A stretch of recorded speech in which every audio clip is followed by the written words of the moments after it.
Hello everybody, and welcome to the fourth video in my 30-day video challenge. In this video I'm working on an old school wrought iron lantern, one that you would carry a candle around in. A couple things I noticed after I got done sketching and I was re-watching the video is my lantern is crooked. It's tilted a little bit to the left, and I think that's just my lack of experience when it comes to actually hand drawing. Because when I was sketching it, I felt like it was straight. I didn't even notice it till after the fact. I did have a hard time with the top of the lantern, getting it to feel like it was actually attached to the lantern, and getting it to feel like the top was overhanging the frame a little bit.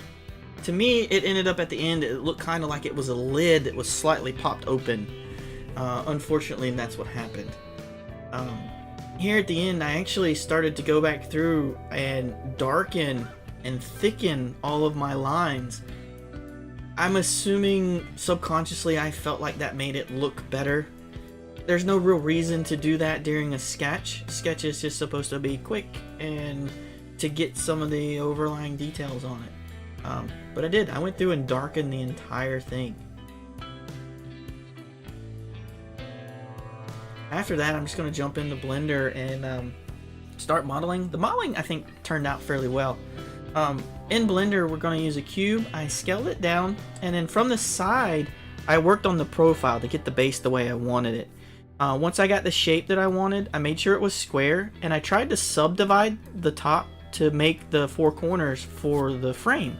That didn't work out quite the way I wanted it, so I ended up just duplicating 4 cubes, putting them where they belong, and then scaled them up and set them where they should be. After I got them to the length that I wanted, I just duplicated the face off the base and brought it to the top, scaled it out slightly, and then extruded the profile that I liked for the lid.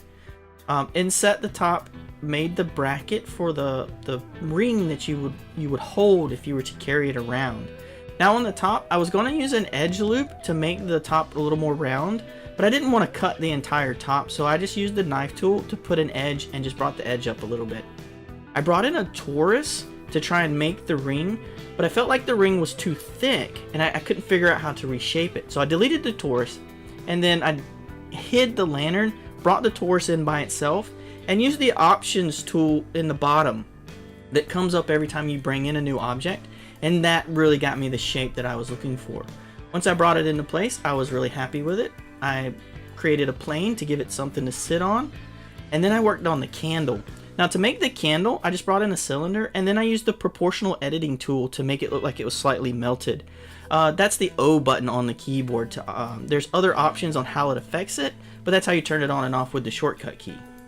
Then I decided to use the subdivision surface modifier. Now I knew it would do some crazy things. I didn't realize how much it would actually do, but I remember that when you want sharp edges with that, you can just put in some extra edge loops and drag them to the sides. And that's it. That's the finished lantern. I think it turned out really well. I was really happy with the outcome. Thank you for watching this video. If you'd like to support the channel, please think about hitting the subscribe button. I look forward to making the next one. The one I'm going to work on tomorrow is a simple wooden fence. I think it's going to be fun. I should be able to make it modular too, so that I can stack it next to it and by duplicating it, make it a bigger and bigger fence. So I'm looking forward to that. Thank you for watching the video, and y'all have a good day.